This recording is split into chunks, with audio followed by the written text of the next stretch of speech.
How much time till we're on? We're on, Ron. What? We're on the air right now. Oh. I'm ready. What it do? I'm a little dark. Hey, welcome to Blues News, man. I'm your host, Bluminati. Donate if you want to donate. Follow me on Instagram. Hit that like. Get them likes up. Subscribe. Do all of that, man. Try to put some energy on this. Antman and the Wasp, Quantumania. This is my spoiler review, so if you ain't seen it, you might want to leave. You know what I mean? Might want to get on up out of here. But yeah, Antman and the Wasp, man, came out. Officially comes out today on this lovely Friday. But I went and I got the premiere screener last night, Thursday. Me and the little one went to go see it. Me and my little mini me. But how do I even approach this? Not gonna say I'm gonna just jump into it, man. It's Antman and the Wasp, Quantumania, right? I got my notes. You know what I'm saying? Just because I felt like I needed some notes. So it stars Paul Rudd as a titular character, that's Ant-Man, Evangeline Lilly as the Wasp. We also have Jonathan Majors as Kane, Catherine Newton as Cassie. I don't think, if I recall, they call her Stature or not, but that should be her superhero name going forward, Stature. Michelle Pfeiffer coming back as Jenna Van Dyne, a.k.a. the original Wasp. Michael Douglas is the original Ant-Man, a.k.a. Hank Pym, I'm sorry. And this is directed by Peyton Reed. This is the third installment of the Ant-Man franchise, and it's also the first film to kick off Phase 5 of the MCU. So this picks up right after the events of Endgame. We have Scott Lang, aka Ant-Man, enjoying his life. You know what I'm saying? Just enjoying his life or whatever, kicking it. He wrote a book. So he's just kicking it with his family. He's enjoying his wife, Hope, his kid, Cassie, his daughter. She builds a device that can go into the quantum, or not go, but maps the quantum realm, I should say. It maps the quantum realm. So she said it's like a Hubble telescope, but for the quantum realm. So it sends a signal in, the signal bounces back, boom, you get to map it out. She builds that device with the help of her grandfather, Hank Pym, so they could plot the quantum realm. Her grandmother, Jenna Van Dyne, gets all upset. This is exactly how she looked too. She got all upset about it. I'm gonna have to do it this way. But she gets all upset about her building a device into the quantum realm. Nobody knows why. She doesn't like them sending the signals into the quantum realm. It's too late to stop. The machine ends up sucking them into the quantum realm. It's this big bizarre world. Looks fantastic, man. It's a fantastic world. You know what I'm saying? Let me do this. I mean, beautiful, beautiful, beautiful world. You know what I mean? Um,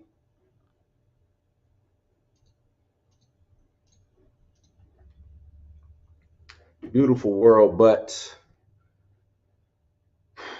it's this is like a CGI fest. That's what I call it. It's a CGI fest, man. CGI fest. We Janet is scared of Kang. She doesn't want to tell what she's so scared of in the quantum realm. This I want to say that this movie is a mess, man. I know it seems like I'm not being concise and clear, but it kind of frustrates me. We go to the movie theaters, we spend our money. Uh, you know what I'm saying? We're coming out of phase 4. We already know the phase 4 was disappointing. They're like, okay, phase 5 is this is what we're gonna step it up at. Phase 5 is gonna be that joint. That's what they telling us, right? No, it's not gonna be that joint. It's not.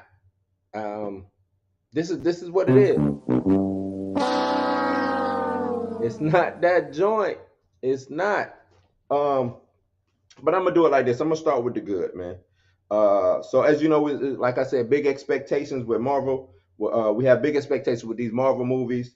I was hyped. They hyped up this concept, saying this is gonna be in-game epicness going on or whatever, and that wasn't anybody else. That was actually Marvel doing the hyping up when it comes to this movie. Um, you know what I'm saying? Especially when we're getting into the elements of the multiverse, the sacred timeline.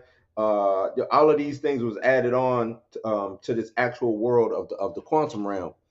Um, the creatures and the characters, they were dope. You got like moving buildings, um, things of that nature. Like the creatures, like the aesthetics. If you go down into this world with all these creatures in it, I think that was one of the better things about it. We did learn. Well, I'm gonna say we learned a lot from the quantum realm, but we saw a lot of the quantum realm. Let me say that we saw a lot of the quantum realm. I'm gonna start calling it the QR. We saw a lot of the QR. Um, Beautiful cinematography, like I said.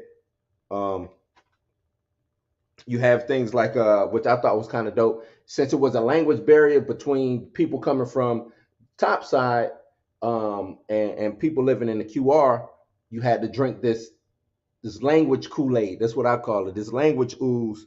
And then once after you drink it, you now understand. You can actually talk back and forth with the denizens of the QR of the quantum realm. And once again, this is a spoiler review. So if you are coming in, this is a spoiler review. I would, you know what I'm saying? If you don't want to know about it, I suggest you get out.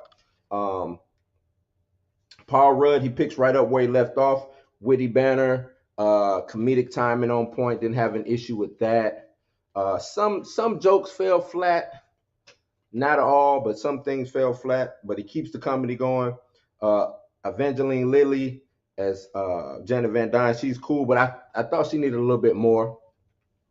Um, you know what I'm saying? I thought she needed a little bit more, but especially for her to be in the title, you know what I'm saying, with this being Antman and the Wasp, kind of that kind of pushed her back. Janet and Cassie, they get most of the screen time, especially for the good guys.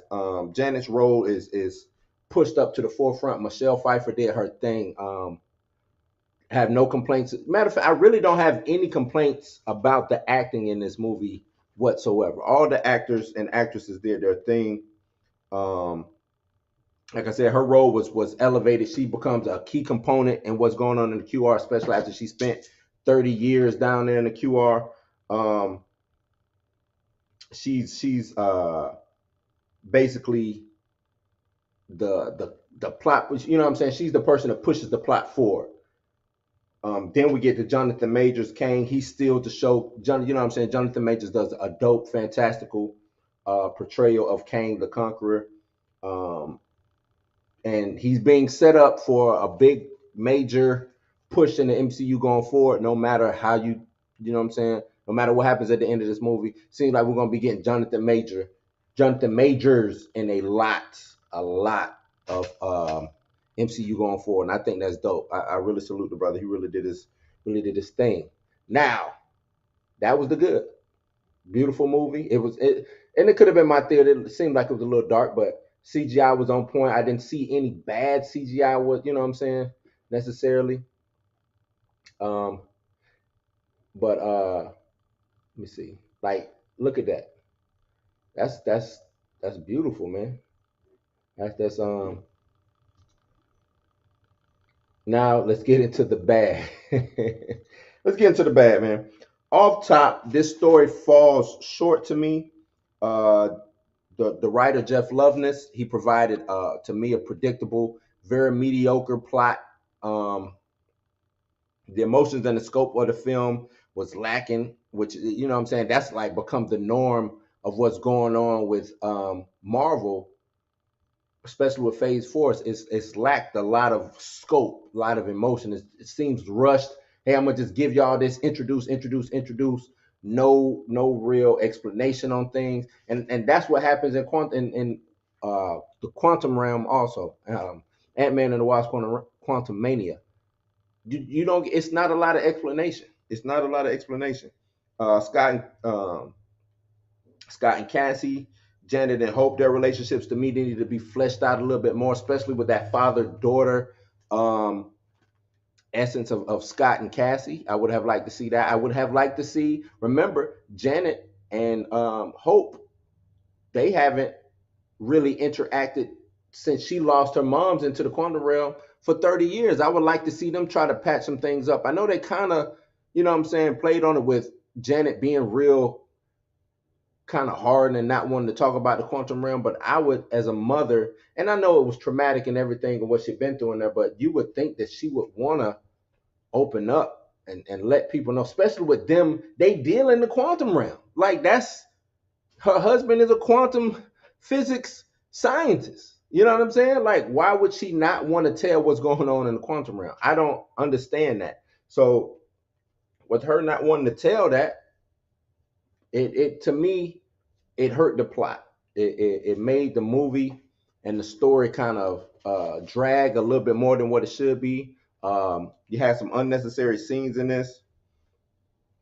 Then we get to Kang, right? Uh, to me, it seems like they might, or Kang might be overhyped for what we got in this movie. Especially, you know what I'm saying, at least in this film, as an antagonist, I needed to see him be more of a villain. Like, I didn't feel the evil. You know what I'm saying? I didn't feel the evil from Kang. To me, he's supposed to be this multiversal threat. I really don't feel this from the homie Kang. I really don't feel it. His villainy, you know what I'm saying? We really didn't get much from Kang. We don't know too much about Kang. Like, I thought maybe this would be a good time, you know what I'm saying, with this film to really explain some Kang. I mean, we got, he was exiled or whatever they did, you know what I'm saying, some throwback when him and Janet first linked up and Janet was helping him fix his chair and basically get his powers back, you know what I'm saying? But other than that, we really don't know too much about Kang. He's just down there conquering. Why does he conquer? We don't know why he conquered. He's just conquering because I'm a conqueror. You know what I'm saying? Like, what's his motivation? We really don't have Kang's motivation. And he's only, to me, then this is just me, he's only slightly scarier than he who remains from Loki, right? He's only slightly scary. He's not, the stakes, I didn't feel like the stakes was extra super duper high. And you know what I'm saying, in this film when it came to things.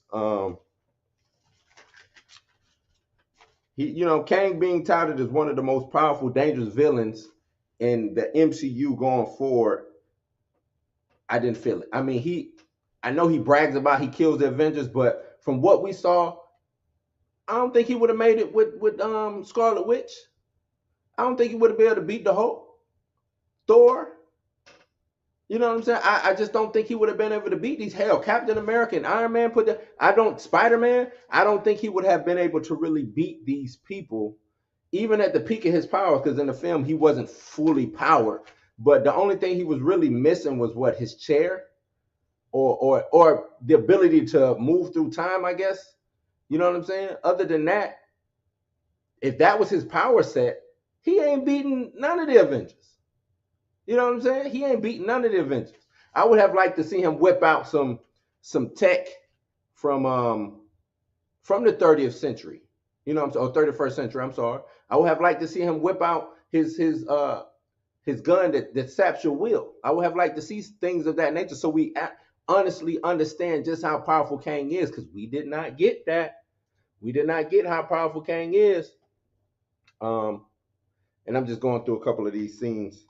So like I said, we didn't get that. Jonathan Majors, he kills it in the role though. But it was all in vain because of the lack of good and proper writing for Kang. So everything, he killed the role, murdered the role. I'm pretty sure whatever was given to him in front of him on that script, he went above and beyond to make sure that he produced what he could produce. But that the script that was given to him, it really lacked. The script that was given to him really lacked. You know what I'm saying? For him to showcase who Kang was. So my verdict for this, Antman and Wasp: Quantumania, mediocre. It's a mediocre film at best. It lacks that gravitas, that punch in the gut that we normally have been accustomed to from Marvel. And this has come from someone who's enjoyed the previous Ant-Man films. This just didn't slap for me. It just disappointed for me big time. Aside from the visuals, which, like I said earlier, seemed dark to me, right? Seems like being in this quantum realm, they just made it too dark. And maybe it was my theater. Y'all let me know if y'all theater looked a little dark. But besides the visuals, the movie really offers nothing. This movie this movie really didn't even have to come out for us. You know what I'm saying? It really didn't have to come out. They could have kept this movie. I think going forward, we'll probably look back at Ant-Man and the Wasp: Quantumania and be able to just take that out of the timeline. Since we're talking about time, they'll be able to just pluck it out of the timeline. Because it really, to me, I don't know if this movie served any purpose. We didn't get nothing from this movie. At least I didn't feel like it. We didn't get anything from this movie. As it started, you know what I'm saying? Kang meets his demise. You know what I'm saying? Everything that we know about the quantum realm, we already knew that it's a world within a world. We already knew that. You know what I'm saying? We don't know anything about Kang's power set. That's another thing. Like I need to understand what's his motivations and what's his power set. Is it just tech? Okay, if it's just tech, show me that it's tech. Show me his, you know what I'm saying? I guess they did show his suit getting damaged and now he couldn't, but it seemed to me like he could still do some of the things. You know what I'm saying? He was a little ruthless with his fighting, things of that nature, but my verdict is a 3.5 out of 5. And to me, that's slightly over being mediocre. Slightly over mediocre, and I would more so put that on the visuals. 3.5 out of 5. Yeah, 3.5 out of 5. That's where I'm sitting at. Y'all let me know what y'all think about it. But this leaves me with a lot of questions. So previously, when Janet first came out of the quantum realm on Ant-Man and the Wasp, which is the second film, she ends up with powers. Right? We still don't know what those powers are. Nobody explained what Janet can do. What can Janet do? Is she an empath? I mean, and we saw her use her powers. It's like she had the powers already, right? Because in one scene, when she first meets up with Kang and they're working on his time chair or whatever, once they plug it in, because the time chair interacts neurally with him, you know what I'm saying? She basically links up with his brain already. So she already has that empathic power. And that's how she figured out that Kang was this evil entity. You know what I'm saying? Even though those scenes that they showed, it still didn't give me Kang being evil. You know what I mean? I still didn't get that. But so we see her using her powers, and there was nothing to explain how she got her powers other than just being in the quantum realm, I guess. So did she have her powers before the quantum realm? Before the QR? Did the QR give her the powers? You see what I'm saying? That's one question I have. MODOK, and I meant to talk about MODOK in the bag. MODOK, I don't know if they was trolling the fans or what. We did not need MODOK. To me, it was a slap in the face. If you are a fan of MODOK, or if you know where MODOK comes from and understand his motivation, this was a slap in the face. That CGI big face, that was bad. That was horrible. Why would y'all do that? Why would y'all do that? That was bad, man. That was bad. I'm gonna need y'all to do better. I need y'all to do better, man. I really need y'all to do better. Is he really dead? So MODOK ends up turning on Kang and helping out the Ant family. And he basically dies due to his wounds or whatever. So a lot of, the big question is he dead? I don't know. He could be dead. He might be faking it. He might live and stay down there, but I don't necessarily think we need a MODOK. We didn't need him. I don't think we needed him. You know what I mean? And that's just me, but I don't necessarily think we needed MODOK. Why did Janet keep everything from her family? And I touched on that earlier, but to me, Janet was just acting like an asshole. So they get sucked into the QR. They down there. I'm like, Mom, you've been down here 30 years. What's going on? Tell me why you acting all crazy, so strange. We down here, what's really going on? And she don't want to tell them nothing. Oh, we just got to keep moving. Keep your head down.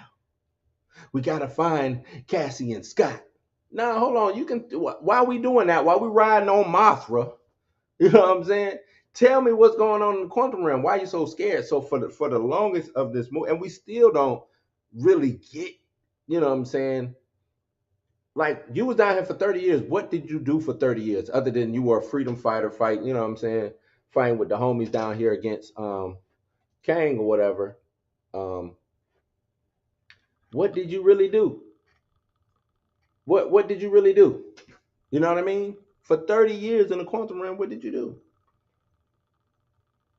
Why was Kang exiled from the council, right? I guess he's a conqueror. Was it they had their all of their lines, where the Kang council came from? Was he trying to conquer each one of those timelines? Was he going off killing variants, his own variants?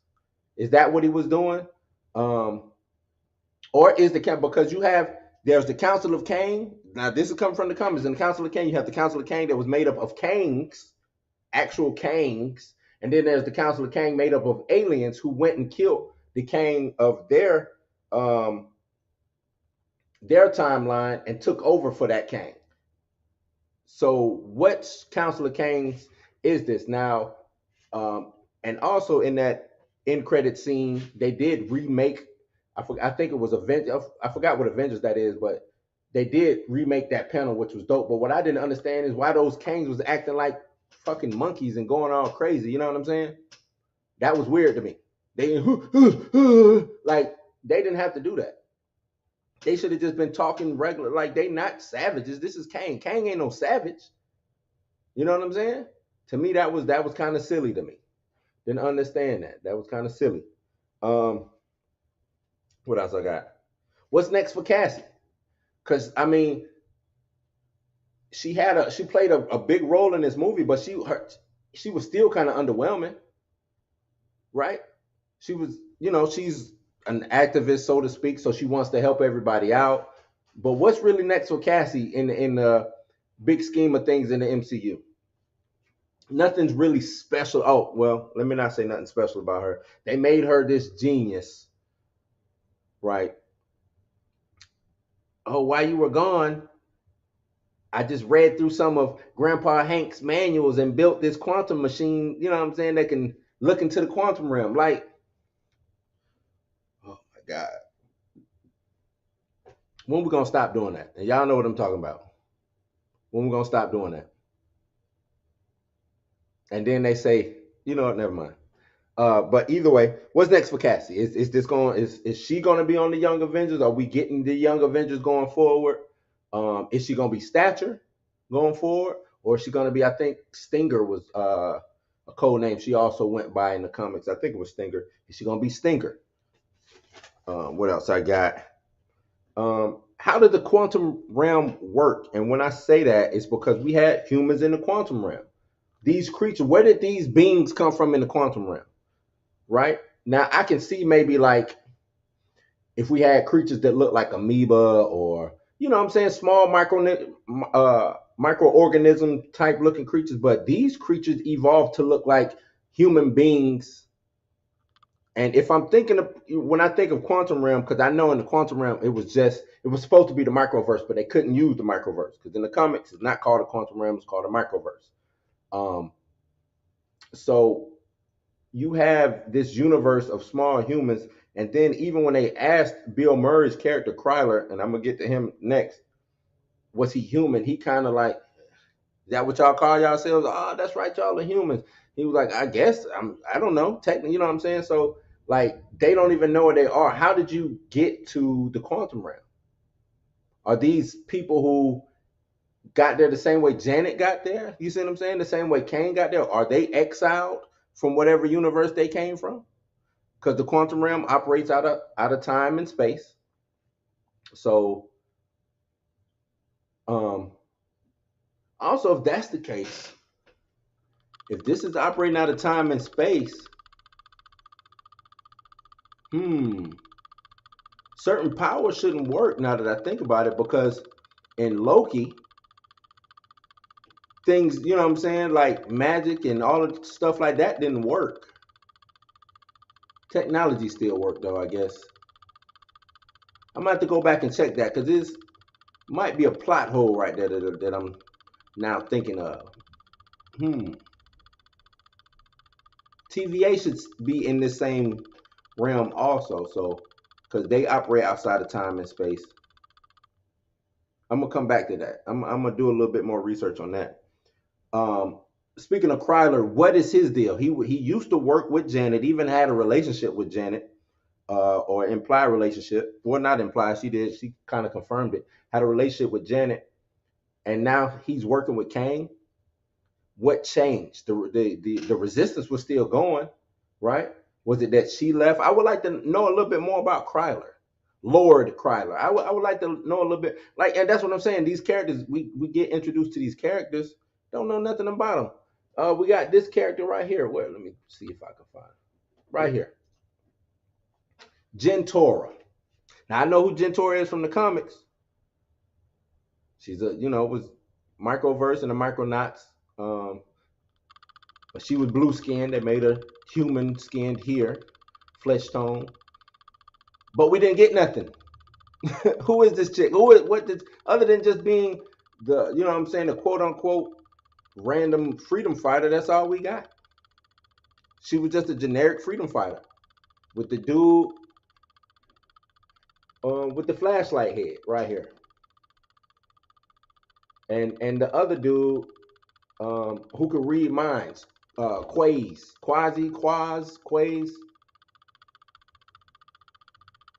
Come on, man. Like, give us, I need more than that. I don't know if they were just there for cannon fodder, you know what I'm saying? Quaz kind of was just there to throw a couple quips and jokes back and forth with Scott. Like, I needed more. I needed more than that. And these last two questions are huge to me. Now, y'all let me know if they're huge to you too. Cassie built this machine, right, that can look into the quantum realm, and it basically made a doorway. And it wasn't just a one-way door, it was a two-way doorway. They get sucked in. Why couldn't Kane, this genius level intellect dude from the 31st century, you mean to tell me he built up an army of robots and all this other good shit in the quantum realm, but he couldn't figure out a way to build the shit that Cassie built on Earth, or wherever, on Earth in San Francisco. 31st century, who should know what, but he couldn't build. Come on, man. These are the things, and this is why I say Marvel beast, just, where's the quality control? This Kang we talking about. This is supposed to be your big bad threat, right? Big bad threat. What ultimately is your big bad threat's downfall? The ants. So Hank shows Scott the ants, like he has an ant farm, and the ant farm, the ants have basically started building tech. Like they're smart, they're building tech, you know what I'm saying, things of that nature. In the quantum realm, they ended up helping fight Kang. The ants did.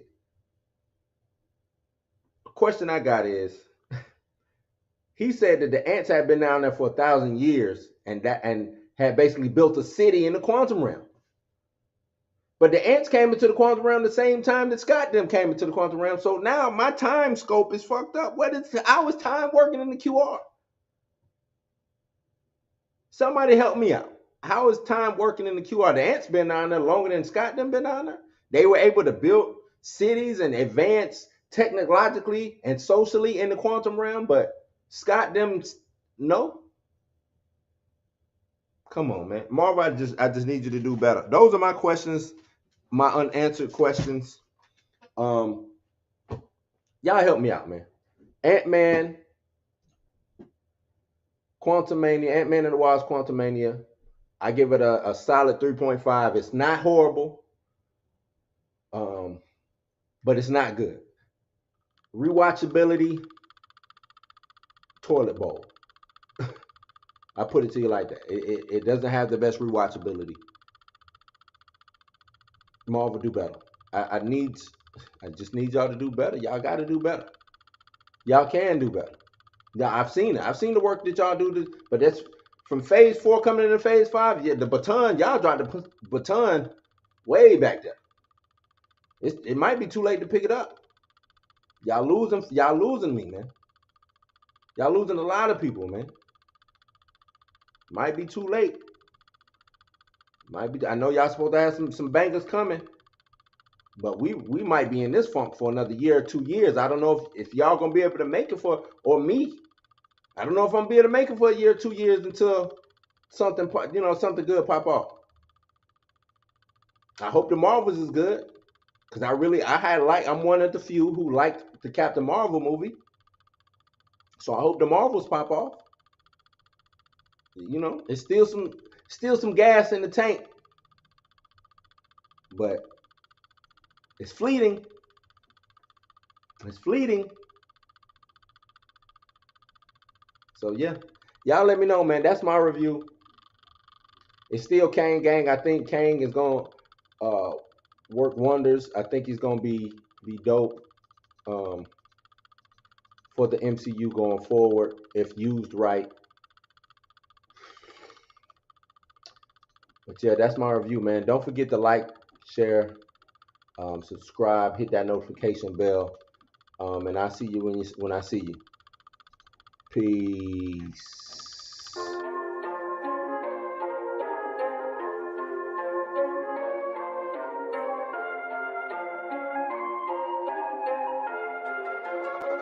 Sunny Beats.